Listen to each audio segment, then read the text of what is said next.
Have you ever come back to your car and found a £100 parking fine on your windscreen, even though you were only a few minutes late? Here's the truth, most of these tickets are not legally enforceable.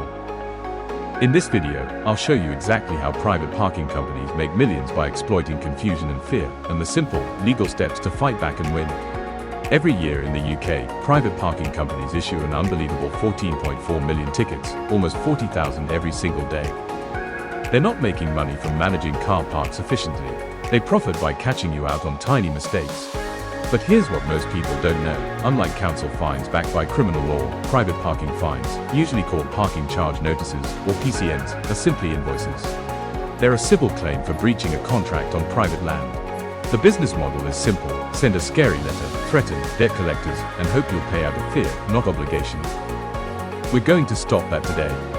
You need to know exactly who you're dealing with, because your risk level changes completely. Council tickets say penalty charge notice and come from your local authority. They're backed by law. If you ignore them, the fine increases and bailiffs can get involved. Never ignore these. Private tickets say parking charge notice and come from companies like Parking Eye, APCOA, or Horizon. They can't use bailiffs directly. To make you pay, they'd have to take you to the county court and win a judgment, which is costly and rare. The difference is power. A council fine carries state authority. A private fine is just a disputed contract. The first thing they want you to do is panic and pay the 14-day discounted rate. Don't. A successful appeal cancels the charge entirely. Here's your 3-step plan to beat almost half of private tickets. Step 1. The POFA check, the legal loophole. If your ticket came from an automatic camera, the formal letter to the registered keeper, called the Notice to Keeper, must arrive within 14 days of the event to be valid under the Protection of Freedoms Act 2012. If it's late, they can't pursue the keeper. Step 2. Signage and contract failure. Take photos of the signs when you appeal. Were they small, unclear, or hidden? If the contract terms weren't clearly displayed, the contract is invalid, and the charge collapses.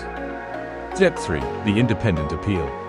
If the company rejects your first appeal, and most do, go to the Free Independent Service, HARPLA or IAS. Use your evidence from steps 1 and 2. Around 40% of these cases are cancelled. You have nothing to lose and up to £100 to gain. After you appeal, the intimidation starts.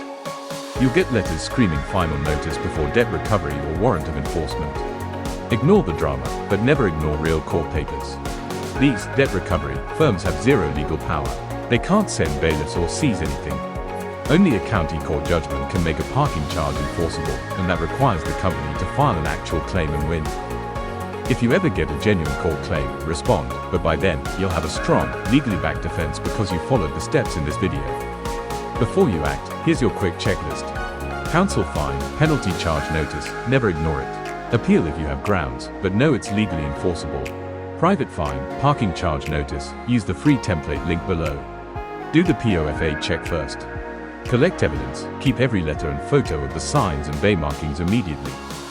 Don't let these predatory companies profit from your confusion and fear. Knowledge is power, and you now have the blueprint. Download the free parking fine appeal kit in the description. It includes the template you need today.